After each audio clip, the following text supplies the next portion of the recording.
Assalamualaikum warahmatullahi wabarakatuh. Waalaikumsalam warahmatullahi wabarakatuh. Man yattaqillaha yaj'al lahu makhraja. Barang siapa yang bertakwa kepada Allah Subhanahu wa taala, maka dia akan diberikan makhraja. Makhraja itu jalan keluar dari segala macam kesulitan. Jalan keluarnya ada saja. Menurut ukuran kemampuan dia tidak mungkin, mustahil, tidak bisa, mana mungkin. Tapi pada waktunya ada saja jalan keluarnya. Termasuk jenis yang yaj'al lahu makhraja. Orang yang bertakwa kepada Allah selalu diberikan jalan keluar dari segala kesulitan yang dihadapinya. Siapa sih orangnya yang tidak pernah sulit dalam hidup ini? Siapa orang yang tidak pernah mengalami kesulitan? Tapi kadang orang menilai, itu kelihatannya hidupnya enak aja ya, kayaknya gak pernah mengalami kesulitan. Sebenarnya bukan tidak pernah mengalami kesulitan, Allah selalu memberikan jalan keluar dari segala kesulitan yang dihadapinya. Lah kalau Allah yang memberikan jalan keluar, tentu sangat mudah sekali. Orang yang bertakwa diberikan jalan keluar dari segala macam kesulitan. Satu. Yang kedua, wa yarzuqhu min haitsu la yahtasib.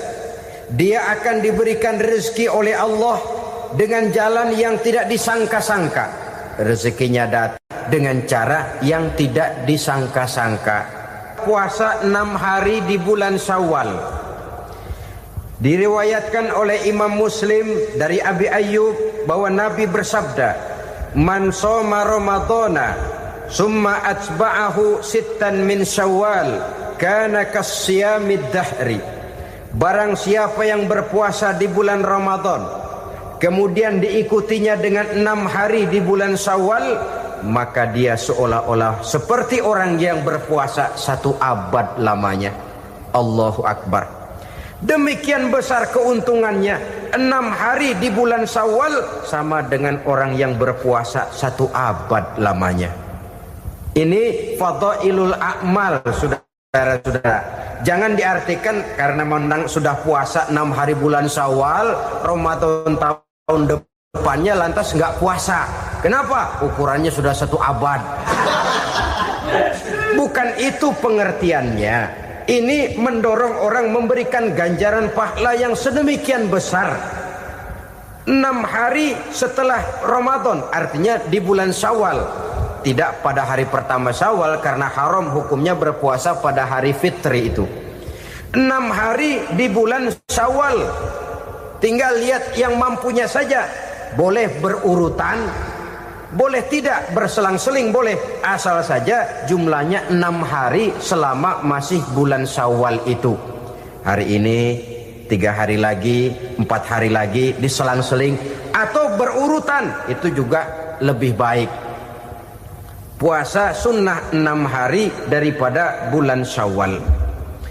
Kemudian yang kelima, puasa sunnah 3 hari pada setiap bulan. 3 hari pada setiap bulan. Diriwayatkan oleh Imam Bukhari dan Muslim dari Abi Hurairah. Abi Hurairah bercerita, "Ausani khalili sallallahu alaihi wasallam bisalasin."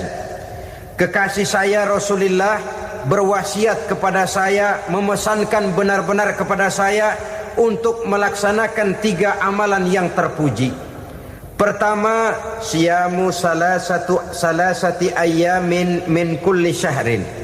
Puasa 3 hari dalam setiap bulan. Ini wasiat yang pertama.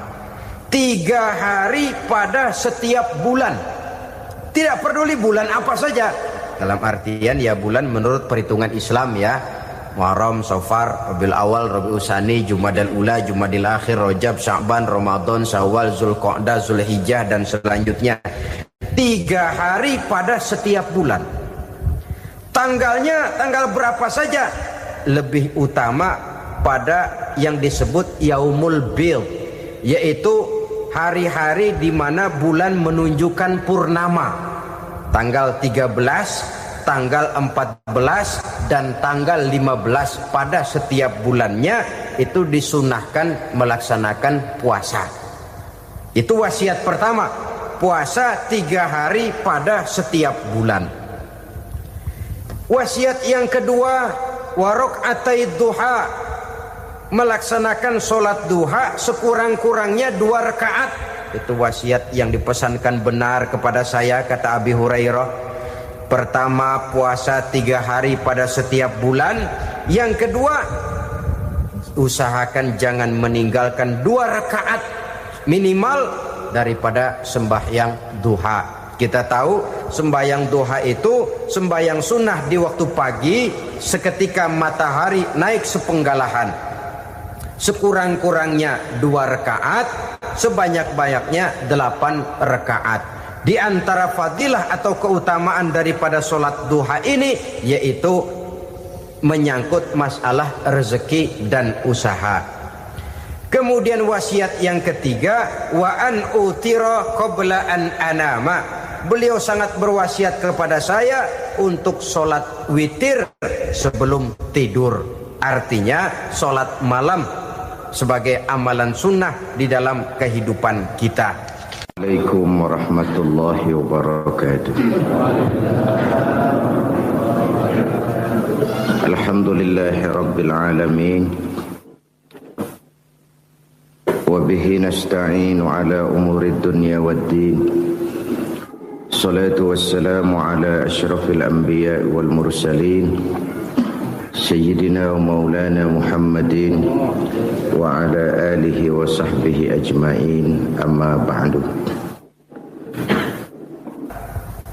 Pada pertemuan kali ini secara khusus kita akan membicarakan tentang puasa ini. Kita akan mulai dari yang pertama, puasa sunnah. Sebagaimana yang kita maklum, sunnah adalah satu perbuatan yang apabila kita kerjakan berpahala, tapi apabila kita tinggalkan tidak merupakan dosa. Hanya saja ia merupakan barometer dan ukuran daripada orang-orang yang cinta kepada sunnah itu sendiri. Ada banyak jenis puasa-puasa sunnah ini. Yang pertama, puasa sunnah di bulan Muharram. Rasulullah sallallahu alaihi wasallam bersabda, afdalus siyami ba'da Ramadan syahrullahil Muharram wa afdalus salati ba'dal fariḍah salatul lail. Diriwayatkan oleh Muslim dari Abi Hurairah. Puasa yang paling utama sesudah puasa Ramadan tidak lain adalah puasa di bulan Muharram. Dan solat yang paling afdal sesudah solat yang wajib adalah solat pada sepertiga malam yang akhir. Puasa di bulan Muharram merupakan puasa sunnah dan mempunyai nilai yang sangat besar dalam pandangan Allah Subhanahu wa ta'ala. Buat mereka yang mampu melaksanakan puasa sunnah di bulan Muharram ini, boleh melaksanakannya selama 10 hari. Hari yang pertama, boleh juga 3 hari saja, atau setidak-tidaknya 1 hari daripada bulan Muharram. Yang kedua, puasa 10 hari daripada bulan Zulhijjah. Karena bulan Zulhijjah ini memang termasuk bulan yang dimuliakan oleh Allah Subhanahu wa ta'ala.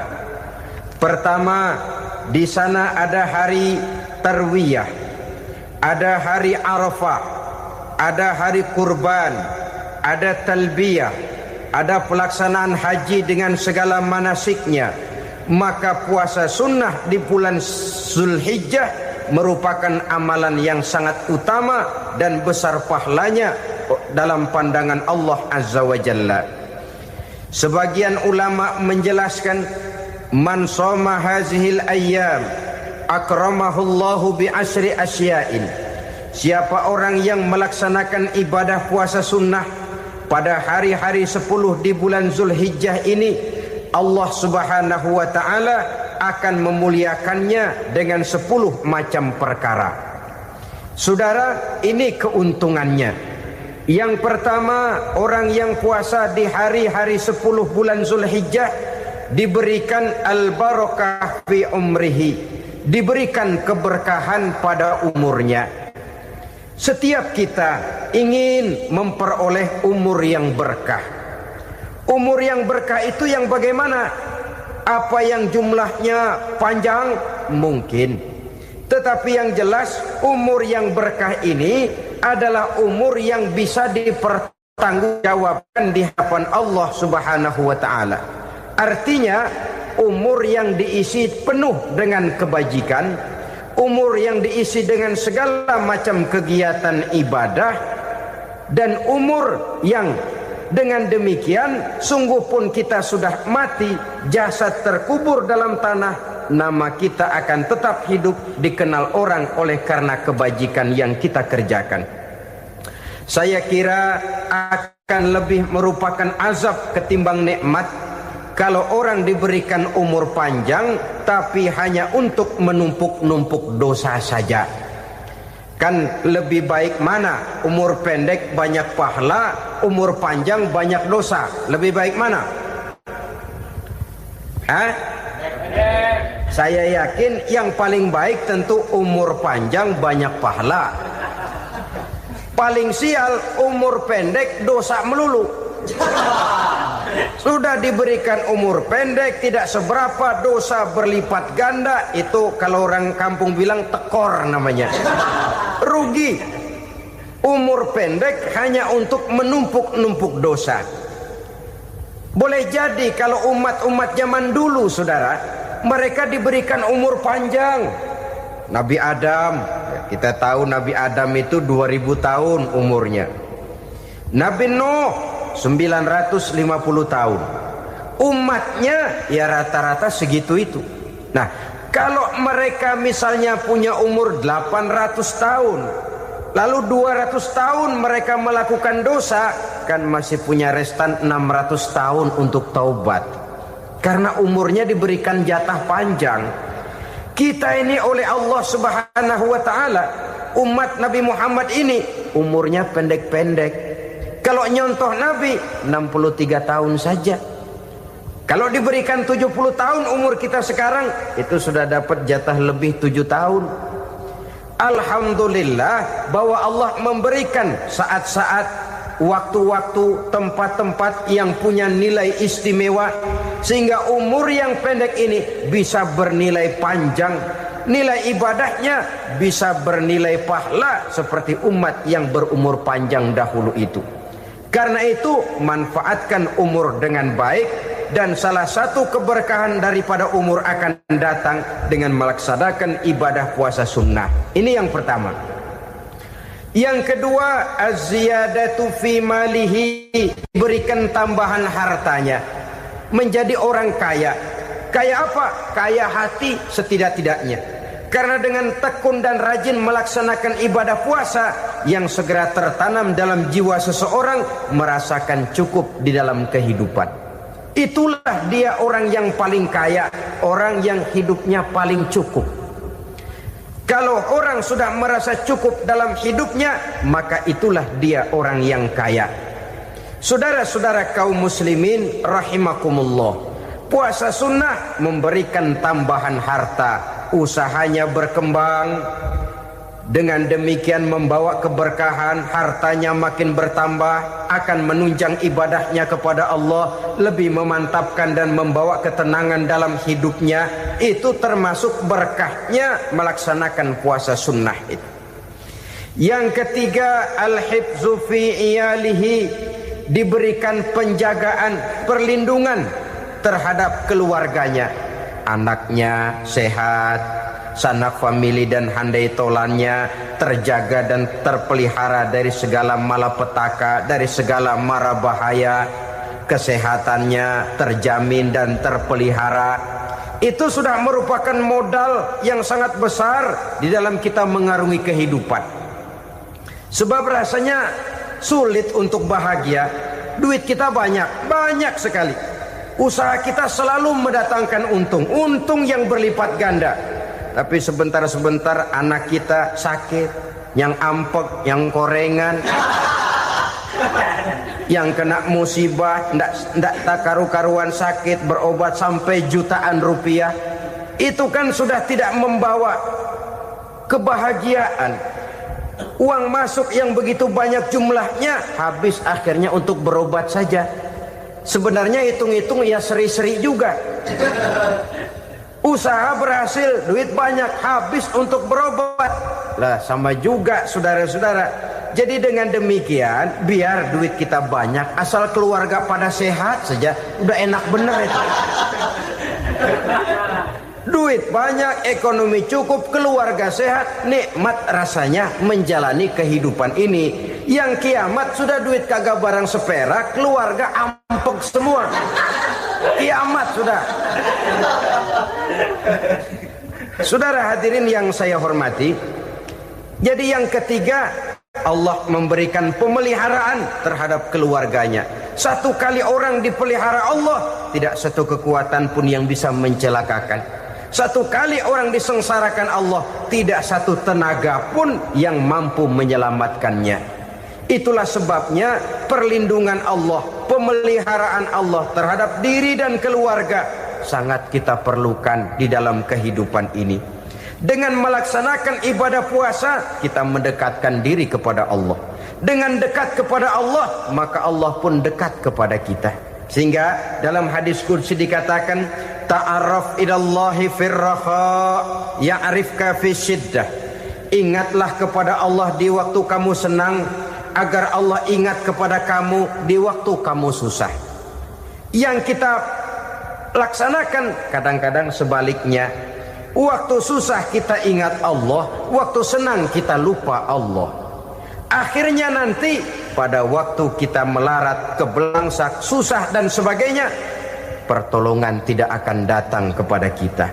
Benar, ta'arraf ilallah firraha ya'rifka fi syiddah. Ingatlah kepada Allah di waktu kamu susah, ingatlah kepada Allah di waktu kamu senang, agar Allah ingat kepadamu di waktu kamu mendapat kesusahan.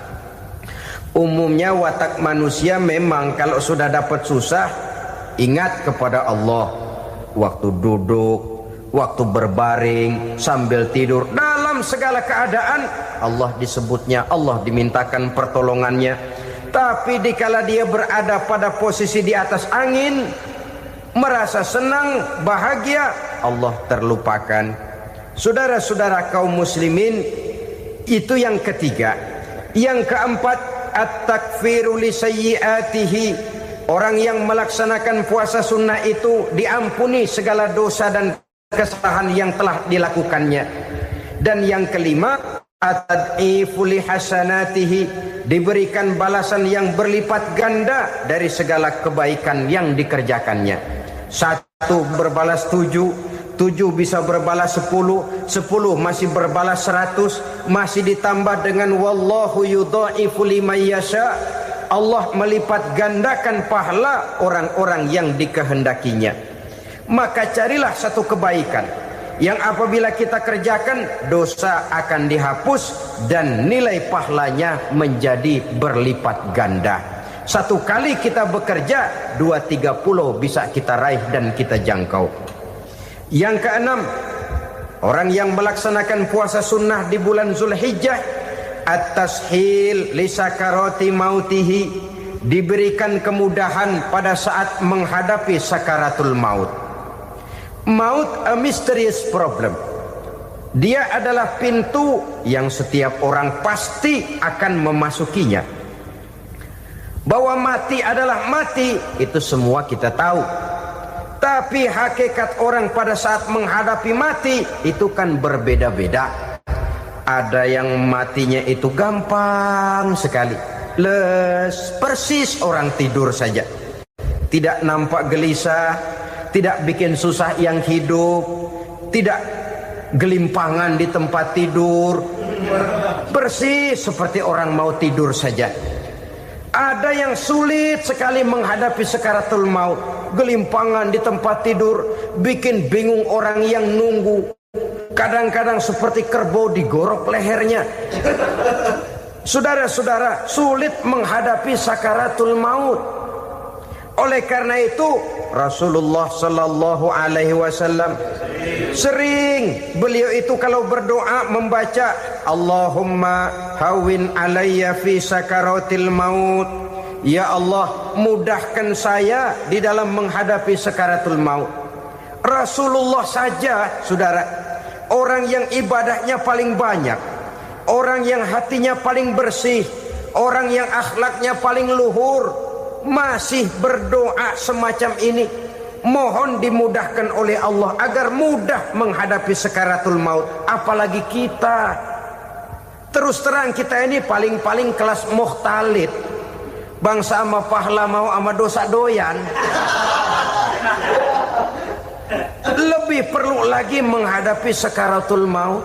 Sehingga apabila malaikat maut datang menjemput nyawa kita, dimudahkan, jangan dibikin sulit. Supaya mudah, jadilah orang baik-baik. Biasanya kalau bagian yang mati, malaikat maut juga kali main-mainin dulu tuh orang.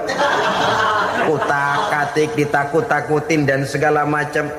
Saudara hadirin yang saya hormati, maka menghadapi sakaratul maut ini merupakan kunci. Apakah seseorang bisa husnul khatimah atau bisa su'ul khatimah? Salah satu jalan untuk memudahkan diri menghadapi sakaratul maut, melaksanakan puasa sunnah di bulan Zulhijjah ini. Yang ketujuh, ad-diya'u li zulumati qabrihi, diberikan terang di alam kuburnya. Kubur, saudara tahu, saudara tentu sering lihat orang dimasukkan ke liang lahat, ditutup dengan papan, dinding ari kata kita di kampung, lalu diuruk lagi dengan tanah. Dalamnya liang lahat, gelapnya liang lahat, gelapnya diuruk dengan tanah, gelapnya di dalam kubur, tiga gelap yang menjadi satu. Bapak moyangnya gelap.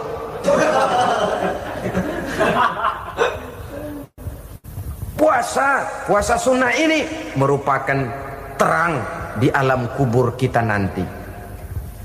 Yang kedelapan, at-tasqil limizanihi, diberikan keringanan pada timbangan di hari akhirat nanti. Bahwa setelah dibangkitkan dari kubur, setiap kita akan menghadapi perhitungan, akan ditimbang segala macam kebaikan dan segala macam kejahatan yang pernah kita lakukan di dalam kehidupan. Orang yang melaksanakan ibadah puasa sunnah, at-tasqilu limizanihi, diberikan keringanan timbangan hari akhiratnya nanti. Yang kesembilan, an-najah minal bala, diberikan keselamatan dari segala macam bencana. Dan yang ke-10, as-su'ud ala darajatihi, diberikan ketinggian, naik derajatnya, derajat di dunia, lebih-lebih lagi derajat di akhirat nanti. Ini keutamaan yang diberikan Allah Subhanahu wa ta'ala kepada mereka yang melaksanakan ibadah puasa 10 hari di bulan Zulhijjah menurut penjelasan sebagian dari para ulama kita. Jadi setelah puasa Muharram ada lagi puasa Zulhijjah. Kemudian puasa sunnah yang ketiga, puasa sunnah pada hari Senin dan hari Kamis. Apa sumber hukumnya? Diriwayatkan oleh Imam Muslim dari Abi Qatadah, Rasulullah sallallahu alaihi wasallam ditanya tentang puasa pada hari Senin. Kenapa Rasul melakukan itu? Beliau menjawab, zalika yaumu wulidtu fihi wa yaumu bu'istu au unzila alayya fihi. Hari Senin itu adalah hari di mana aku dilahirkan dan hari di mana aku dibangkitkan. Wahyu pertama turun kepadaku pun pada hari itu. Maka sunnah melaksanakan puasa pada hari itu. Adapun hari Kamis, ada hadis yang diriwayatkan oleh Imam Turmuzi dari Abi Hurairah, Nabi bersabda, tu'radul a'malu yaumul isnaini wal khamisi fa uhibbu ay yu'rada amali wa ana shaim. Disetor amal setiap manusia pada hari Senin dan pada hari Kamis. Maka aku ingin, kata Nabi, agar pada saat amalku disetor itu aku sedang puasa. Jadi malaikat itu menurut riwayat ini mencatat dan menyetorkan catatan amalan seseorang pada hari Senin, hari Kamis. Tiap hari Senin amalan kita disetor oleh malaikat. Catatan terakhir tentu yang sedang kita kerjakan. Sehingga yang masuk daftar, saya tinggalkan orang ini, dia sedang puasa. Karena naik catatan amalnya pada hari Senin. Kamis diangkat lagi, catatan paling akhir, saya tinggalkan orang ini, dia sedang puasa. Itu makna fa uhibbu ayyurada amali wa ana shaim. Aku senang kalau pada saat amalku disetor, catatan paling akhir aku lagi puasa. Satu keistimewaan. Alangkah celaka tiap amalan disetor kita sedang berbuat jahat. Senin, Kamis, teler, mabok, judi. Tiap amalan disetor catatan akhirnya saya tinggalkan si fulan lagi teler. Laporan Senin. Kamis laporan lagi, saya tinggalkan si fulan lagi mirit kartu. Saudara hadirin yang saya muliakan, alangkah jeleknya catatan kita. Oleh karena itu sunnah puasa pada hari Senin dan hari Kamis. Ini amalan sunnah, saudara-saudara.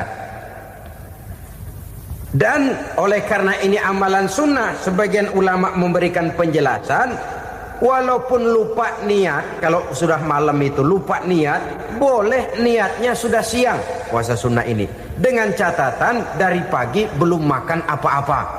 Malam saudara lupa, tahu-tahu ingat ini hari Senin, dah jam 10, niatlah jam 10 itu, sah puasanya asal dari pagi belum makan apa-apa. Tapi kalau sudah dapat 2 piring baru niat, jam 10 itu lain, ngojek namanya.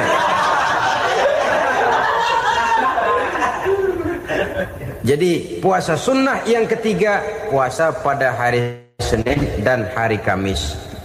Yang keempat, puasa jenis sunnah yang keempat, puasa 6 hari di bulan Syawal. Diriwayatkan oleh Imam Muslim dari Abi Ayyub bahwa Nabi bersabda, "Man shoma Ramadhana summa atba'ahu sittan min Syawal kana kasyamid dahri." Barang siapa yang berpuasa di bulan Ramadan kemudian diikutinya dengan 6 hari di bulan Syawal, maka dia seolah-olah seperti orang yang berpuasa 1 abad lamanya. Allahu Akbar. Demikian besar keuntungannya. 6 hari di bulan Syawal sama dengan orang yang berpuasa 1 abad lamanya. Ini fadailul a'mal, saudara-saudara. Jangan diartikan karena menang sudah puasa 6 hari bulan Syawal, Ramadan tahun depannya lantas nggak puasa. Kenapa? Ukurannya sudah 1 abad. Bukan itu pengertiannya. Ini mendorong orang memberikan ganjaran pahala yang sedemikian besar. 6 hari setelah Ramadan, artinya di bulan Syawal. Tidak pada hari pertama Syawal karena haram hukumnya berpuasa pada hari fitri itu. 6 hari di bulan Syawal. Tinggal lihat yang mampunya saja. Boleh berurutan, boleh tidak berselang-seling, boleh. Asal saja jumlahnya 6 hari selama masih bulan Syawal itu. Hari ini 3 hari lagi, 4 hari lagi, diselang-seling atau berurutan, itu juga lebih baik. Puasa sunnah 6 hari daripada bulan Syawal. Kemudian yang kelima, puasa sunnah 3 hari pada setiap bulan. 3 hari pada setiap bulan. Diriwayatkan oleh Imam Bukhari dan Muslim dari Abi Hurairah. Abi Hurairah bercerita, "Ausani khalili sallallahu alaihi wasallam bisalasin." Kekasih saya Rasulullah berwasiat kepada saya, memesankan benar-benar kepada saya untuk melaksanakan 3 amalan yang terpuji. Pertama, siyamu salasati ayyamin min kulli syahrin. Puasa 3 hari dalam setiap bulan. Ini wasiat yang pertama. 3 hari pada setiap bulan. Tidak peduli bulan apa saja. Dalam artian ya bulan menurut perhitungan Islam ya. Muharram, Safar, Rabiul Awal, Rabiul Tsani, Jumadal Ula, Jumadil Akhir, Rajab, Sya'ban, Ramadan, Syawal, Zulqa'dah, Zulhijjah dan selanjutnya. 3 hari pada setiap bulan. Tanggalnya tanggal berapa saja. Lebih utama pada yang disebut Yaumul Bil, yaitu hari-hari di mana bulan menunjukkan purnama. Tanggal 13, tanggal 14 dan tanggal 15 pada setiap bulannya itu disunahkan melaksanakan puasa. Itu wasiat pertama, puasa 3 hari pada setiap bulan. Wasiat yang kedua, waraqatai duha, melaksanakan sholat duha sekurang-kurangnya 2 rakaat. Itu wasiat yang dipesankan benar kepada saya, kata Abi Hurairah. Pertama, puasa 3 hari pada setiap bulan. Yang kedua, usahakan jangan meninggalkan 2 rakaat minimal daripada sembahyang duha. Kita tahu sembahyang duha itu sembahyang sunnah di waktu pagi seketika matahari naik sepenggalahan. Sekurang-kurangnya 2 rakaat, sebanyak-banyaknya 8 rakaat. Di antara fadilah atau keutamaan daripada sholat duha ini yaitu menyangkut masalah rezeki dan usaha. Kemudian wasiat yang ketiga, wa an utira qabla an anama. Beliau sangat berwasiat kepada saya untuk sholat witir sebelum tidur. Artinya sholat malam sebagai amalan sunnah di dalam kehidupan kita. Jadi saudara-saudara, dalam hidup ini kita akan selalu berbentur dengan keperluan. Kalau pada satu saat kita sudah sampai kepada tahap berpikir ini keperluan saya, tentu hal-hal semacam ini akan kita kerjakan. Kita belum tergerak melaksanakan ini semua oleh karena barangkali kita merasa belum memerlukannya. Karena itu, marilah kita berusaha di samping melaksanakan puasa yang wajib, juga melaksanakan puasa yang sunnah di dalam kehidupan kita. Ini jenis puasa-puasa yang sunnah.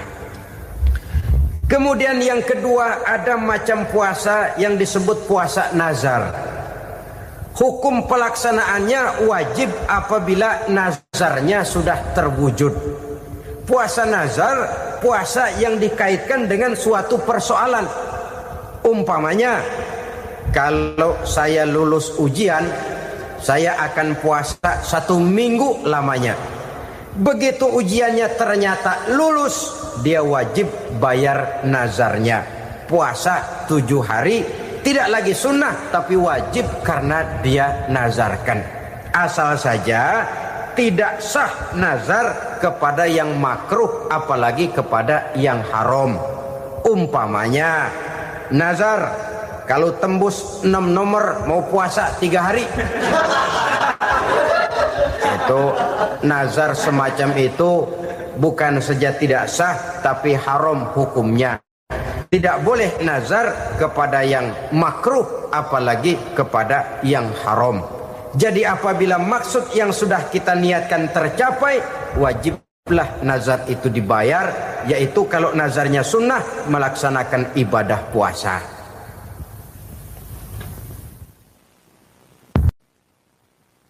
Saudara-saudara kaum muslimin rahimakumullah, jenis puasa yang ketiga kita kenal dengan puasa wajib, dan ini kita laksanakan pada bulan suci Ramadan.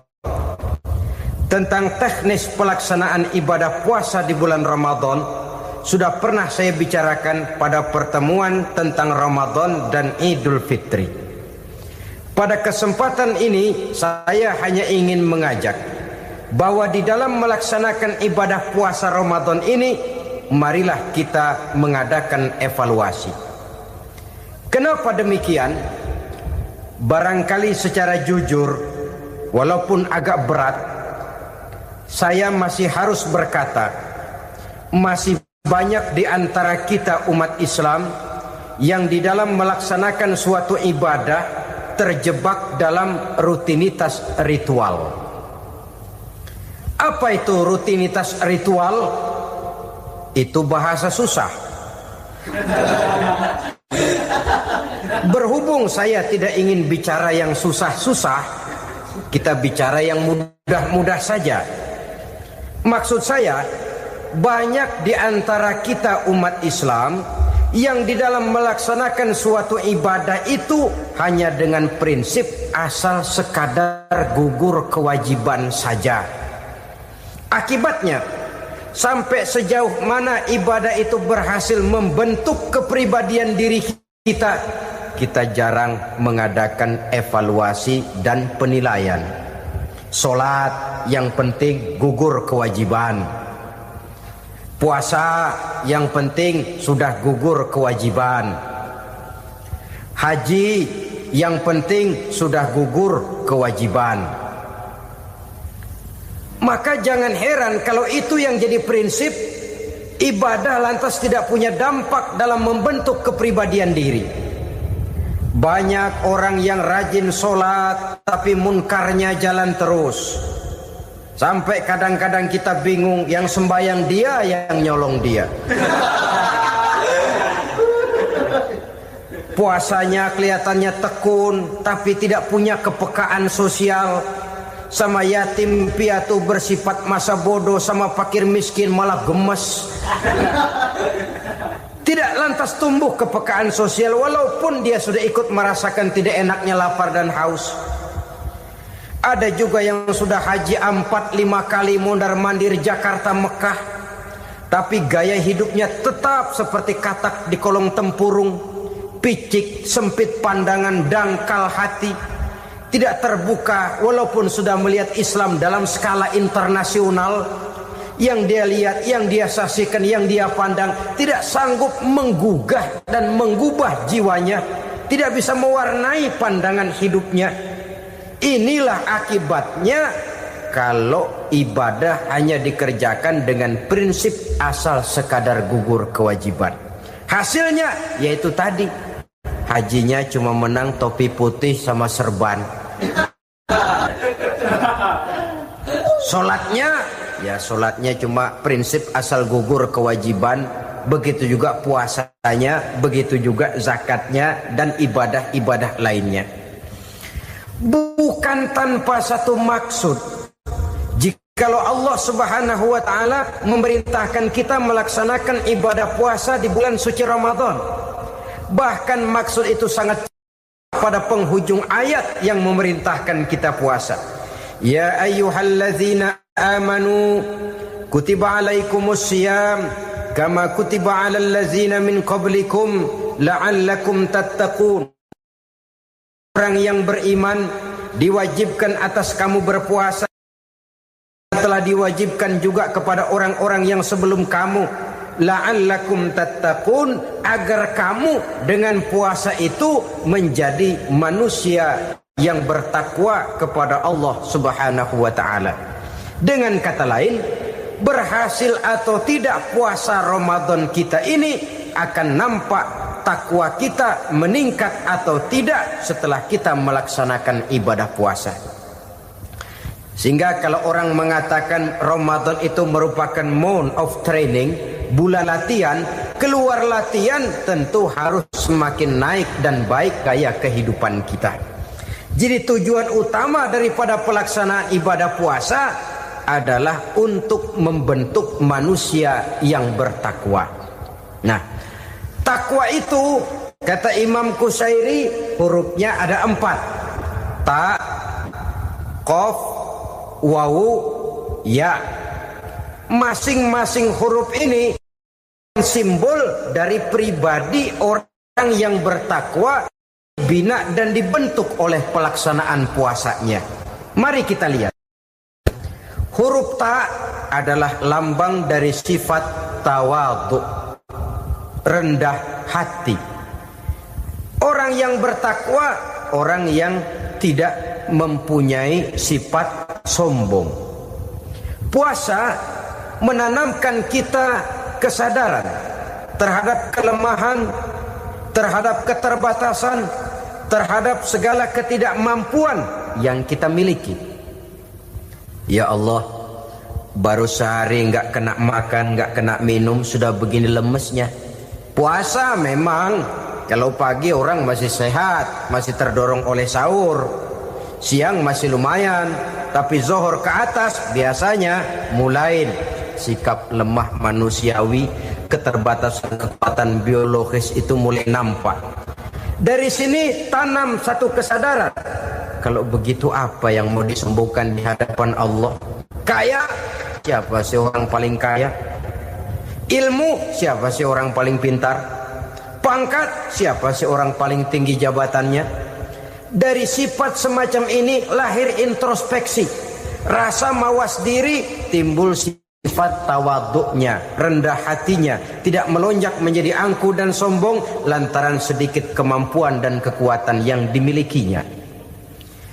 Lalu untuk sikap yang lebih jauh, terwujudlah, terbentuklah apa yang dinamakan stabilitas temperatur batin. Orang tetap konstan menjaga nilai-nilai idealisme yang pernah dimilikinya. Dia mulai dengan adil, dia berjalan tetap dengan keadilan, dan dia berakhir juga tetap dalam keadilan. Jangan mulainya adil, tengahnya setengah adil, di akhirnya malah zolim sama sekali.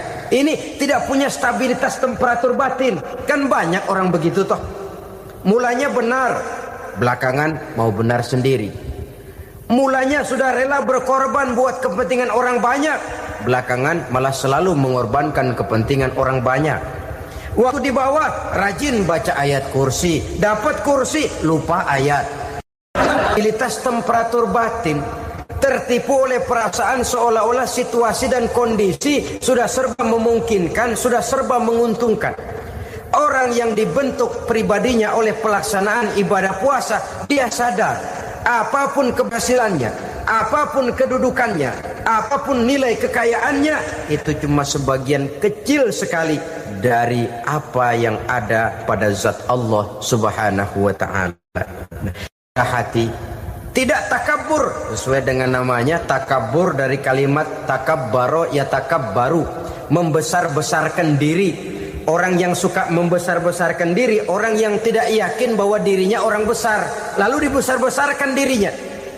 Sebenarnya itu sudah satu sikap di mana dia tidak percaya kepada diri sendiri. Dirinya sebenarnya bukan apa-apa, cuma ingin dianggap besar, lalu dibesar-besarkan. Takabbur namanya. Puasa sekali lagi melatih kita menanamkan kesadaran akan kelemahan dan keterbatasan kita sebagai makhluk. Itu sikap tawadhu. Fir'aun, saudara tahu Fir'aun? Lama-lama dia jadi raja, lupa diri dan lupa daratan, melonjak menjadi angku dan sombong sampai kepada puncak kekurang ajarannya, memproklamirkan dirinya menjadi Tuhan. Hitler juga begitu. Pendeknya orang manakala tidak ada kesadaran tentang dari mana segalanya berasal dan kemana segalanya akan kembali, dia mudah out of control. Kalau sudah out of control, maka dia akan melakukan perbuatan yang melampaui batas. Itu yang pertama. Jadi orang takwa, orang yang rendah hati, salah satu tujuan daripada pelaksanaan ibadah puasa menanamkan sikap rendah hati. Dari sikap rendah hati ini yang timbul lalu apa? Kepekaan sosial. Kalau saya puasa, saya sudah merasakan bagaimana tidak enaknya lapar. Saya sudah merasakan bagaimana tidak enaknya haus. Tapi bagaimanapun, saya lapar cuma sebentar, saya haus cuma sebentar. Selesai maghrib, lapar saya hilang, haus saya hilang. Bagaimana yatim piatu, orang-orang tua jompo yang perlu santunan, orang-orang miskin yang terkapar di kolong-kolong jembatan, yang tiap hari merasakan perasaan seperti ini, tanpa tahu kapan hidup dan nasibnya akan berubah, tidur beratapkan langit berselimut koran. Kalau demikian saya ini beruntung. Kalau demikian apa yang bisa saya lakukan untuk mereka? Kepekaan sosial ini lalu timbul dalam apa yang orang sekarang namakan solidaritas kesetiakawanan sosial. Hidup tidak hanya untuk kepentingan diri dan perutnya sendiri saja, tapi mau menolong, mau membantu orang yang memang memerlukan bantuan dan pertolongan itu sendiri. Jangan setelah tahu lapar tidak enak, haus tidak enak, tapi kita tidak mau tenggang rasa, tidak mau timbang rasa. Begini loh tidak enaknya lapar, begini loh tidak enaknya haus.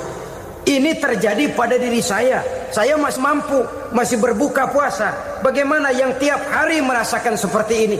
Tidak Ramadan, tidak Syawal, tidak Zulqa'dah, tidak Zulhijjah, selalu kelaparan dan kehausan. Dari sana timbul kepekaan sosial.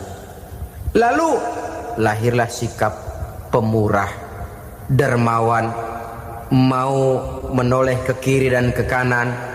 Bahkan Al-Quran itu sampai mengancam betul. Ara'aita allazi yukadzibu bid-din fadzalika allazi yad'u al-yatim wa la mendustakan agama. Islam mendustakan Islam. Salat dia tapi mendustakan salat. Puasa dia tapi mendustakan puasa. Siapa mereka itu? Fadzalika allazi yad'u al-yatim. Merekalah orang-orang yang meninggalkan anak-anak yatim. Wa la yahuddu ala ta'amil miskin, dan tidak pernah memberi pertolongan, tidak memerintahkan memberi makan kepada fakir miskin, walaupun dia berada pada posisi dan kondisi yang memang dia mampu. Nah, kalau dia tidak mampu itu lain soal. Dia mampu, dia tahu dan dia diam saja. Itu termasuk yukadzibu biddin. Orang-orang yang mendustakan agama. Berlindung kita kepada Allah, jangan sampai termasuk ke dalam kelompok itu. Yang kedua saudara, huruf takwa itu qaf. Qaf adalah lambang dari sifat qanaah. Qanaah artinya merasa cukup. Puasa melatih kita untuk bersikap cukup dalam hidup. Kalau kita perturutkan menjelang saat berbuka, menunggu waktu berbuka, istilah orang di Jawa Barat ngabuburit katanya.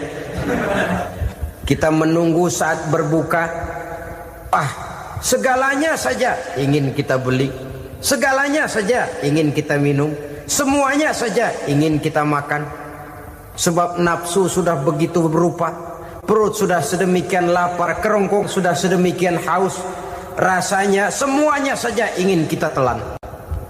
Tapi tahukah kita bahwa setelah maghrib berbunyi, berapa banyak yang kita makan, berapa banyak yang kita minum? Sesuaikah dengan keinginan kita tadi siang? Tadi siang semuanya ingin kita makan, tadi siang semuanya ingin kita minum. Setelah berbuka, berapa banyak yang kita makan, berapa banyak yang kita minum? Itulah kehidupan. Segalanya ingin kita kuasai, segalanya ingin kita punyai, tapi berapa sih yang benar-benar kita perlukan? Maka orang kaya adalah orang yang hidupnya cukup. Orang miskin hakikat yang selalu merasa kurang. Bagaimanapun besar rumah, banyak uang kita, berpuluh kendaraan kita, kalau hidup selalu merasa kurang, itu artinya kita masih miskin. Maka jikalau ingin menjadi orang kaya, kuncinya hakikatnya cuma satu, hati kita merasa cukup dengan yang diberikan Allah, bersyukur atas segala nikmatnya, dan dengan syukur itu, nikmat itu akan ditambah oleh Allah Subhanahu wa ta'ala. Puasa menimbulkan sifat qanaah, dan qanaah adalah watak daripada orang-orang yang bertakwa kepada Allah Subhanahu wa ta'ala. Persis seperti orang minum air laut. Makin diminum makin haus, makin diminum makin kering tenggorokan.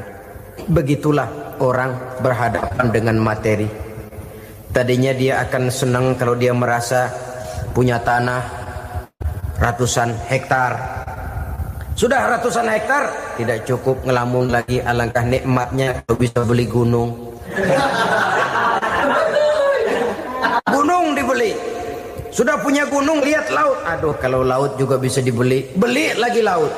Sudah punya laut, lihat ke atas langit, ada yang jual apa enggak ya?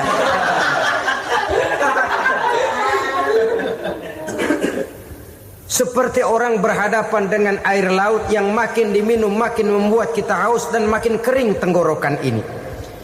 Maka itu harus dihentikan. Sikap untuk menghentikan itu tidak lain adalah dengan sifat qanaah itu tadi. Merasa cukup dengan apa yang diberikan Allah, mensyukuri nikmatnya. Itu yang kedua. Yang ketiga, pada kalimat takwa ada huruf wawu. Wawu adalah simbol dari sifat wara dengan ain. Wara, orang yang terpelihara dirinya baik dari yang syubhat, lebih-lebih dari yang haram. Syubhat, saudara tahu, barang yang remeng-remeng. Tapi sungguh pun remeng-remeng, kira-kira prosentasenya 70-30. 70% haram, 30% kemungkinan halalnya. Maka yang syubhat lebih baik dijauhi daripada diambil. Orang yang punya kepribadian wara, dirinya terpelihara, jangankan dari yang haram, dari yang syubhat saja dia sanggup menjaga dan memelihara dirinya.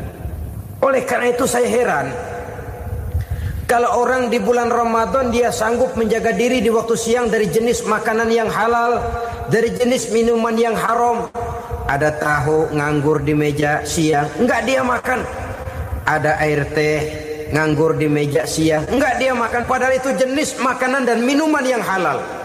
Tapi ketika datang maghrib, dia berbuka dengan makanan yang dibeli dari uang yang dihasilkan dengan cara yang haram. Bukankah itu sesuatu yang terbalik?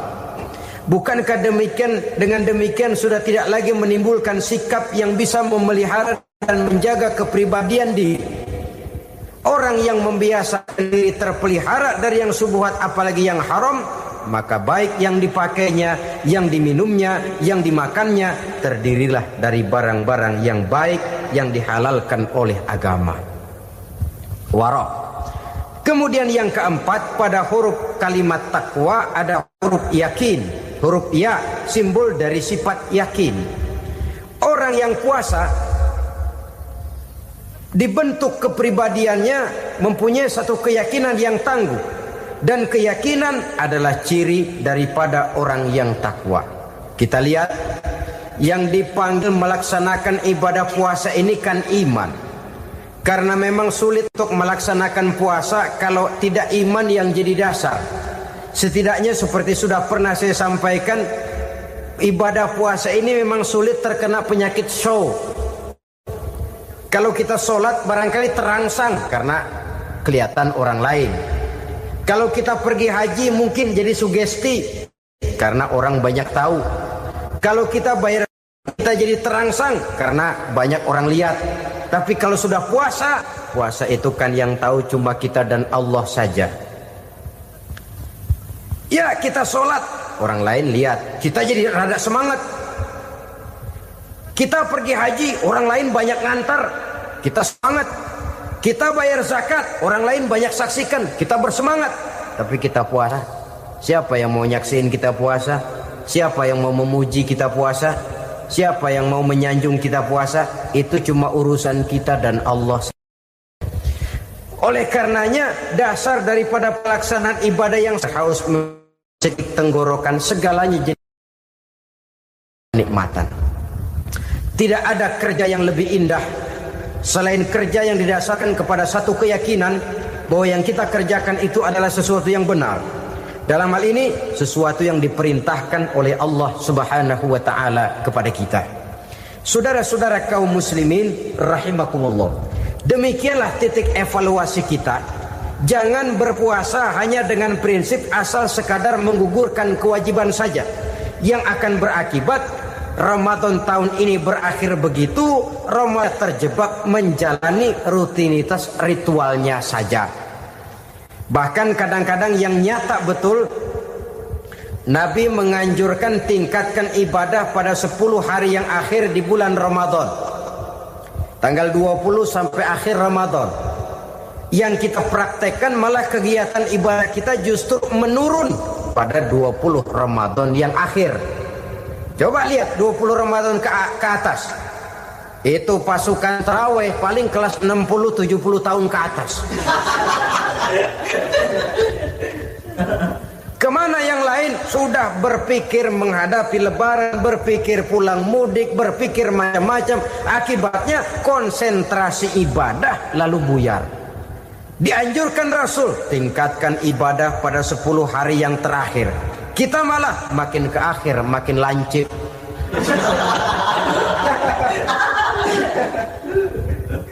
Saudara-saudara kaum muslimin rahimakumullah. Kita terjebak oleh sesuatu yang sementara, oleh sesuatu yang bersifat kulit, lalu meninggalkan isinya. Padahal jikalau kita tidak mengisi Ramadan dengan kegiatan ibadah, berarti kita tidak keluar dari Ramadan dengan jiwa yang baru, yang sudah ditempa oleh pengalaman ibadah di bulan Ramadan. Artinya kita tidak kembali kepada fitrah, kesucian seperti saat kita dilahirkan. Lalu kalau kita tidak kembali kepada fitrah, apa yang mau kita rayakan pada Idul Fitri itu? Di mana letak kegembiraan kita? Di mana letak kebahagiaan hati? Kembalikah kita kepada fitrah? Tidak. Benarkah puasa yang kita kerjakan? Kelihatannya juga tidak. Adakah dampak dari pelaksanaan ibadah dalam pribadi kita? Tidak. Kadang-kadang Ramadan selesai malah teriak merdeka.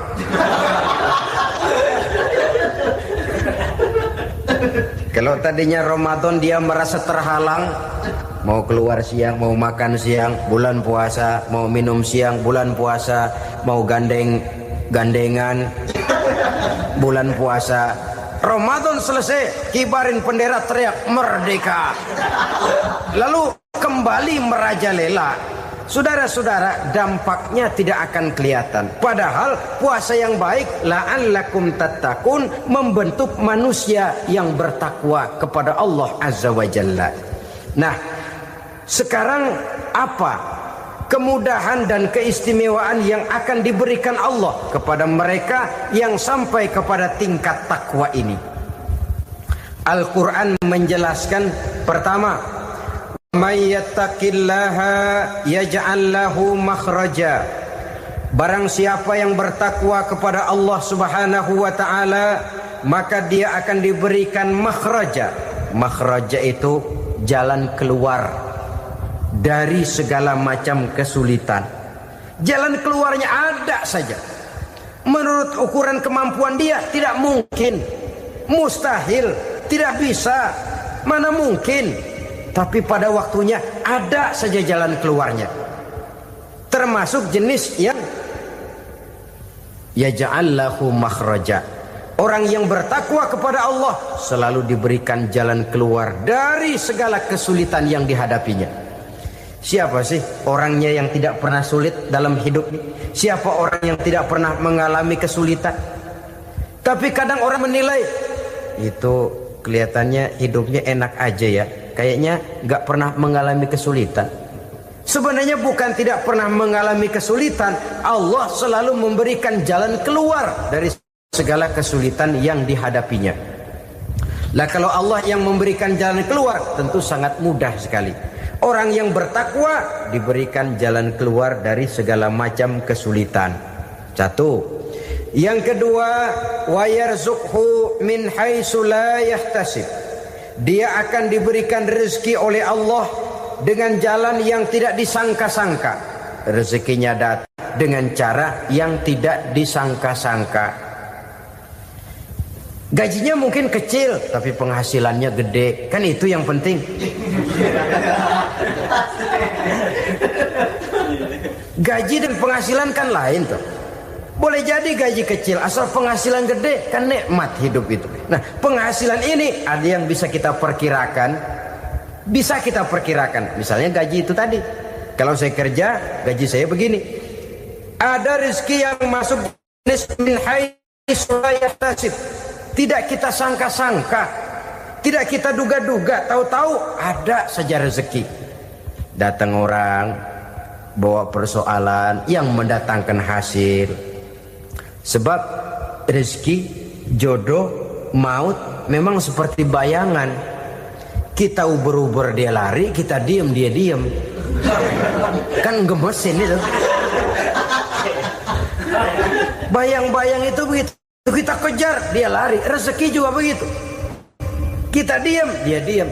Setengah mati yang namanya rezeki kita cari, kita uber. Ngobek sampai ratusan bohong kita kerjain. Tapi memang belum waktunya, ya sulit untuk tembus. Tapi kadang-kadang giliran kita nongkrong di rumah, datang orang bawain rezeki. Itulah yang namanya rezeki. Tapi ini untuk orang yang bertakwa. Kalau tidak punya kredibilitas takwa, jangan lalu pakai ayat ini. Diberikan Allah dengan rezeki dengan jalan yang tidak disangka. Kan ada ayatnya dah. Kita mah manteng aja di rumah dah. Ntar juga tuh rezeki datang. Ini fasilitas yang diberikan kepada orang yang wa may yattaqillah, bertakwa kepada Allah, yarzuqhu min haitsu la yahtasib, diberikan rezeki dengan cara yang tidak disangka-sangkanya. Maka kadar ketakwaan jangan membuat kita buruk sangka. Tuh orang ya nggak kemana-mana, duitnya ada aja. Kalau dia takwa, Allah berikan jalan keluar. Yang lantas ngelihat kiai orangnya ahli ibadah, ilmunya tinggi, akhlaknya luar biasa, takwanya tinggi, rezekinya lancar, lalu husnuzon nih kiai nggak kemana-mana, duitnya banyak, miara tuyul kali ini. Itu termasuk jaminan Allah yang masuk kategori min haitsu la yahtasib. Yang ketiga, yaj'al lahu min amrihi yusra, dimudahkan segala urusannya. Dimudahkan segala urusannya. Kemudian yang keempat, yukaffir anhu sayyiatihi wa yu'azzim lahu ajra, diampuni segala kesalahannya dan dibesarkan pahala kebaikan yang dikerjakannya. Maka mudah-mudahan puasa yang kita kerjakan mengantarkan kita kepada ketakwaan kepada Allah, dan takwa membuka janji Allah kepada kita di dalam kehidupan ini.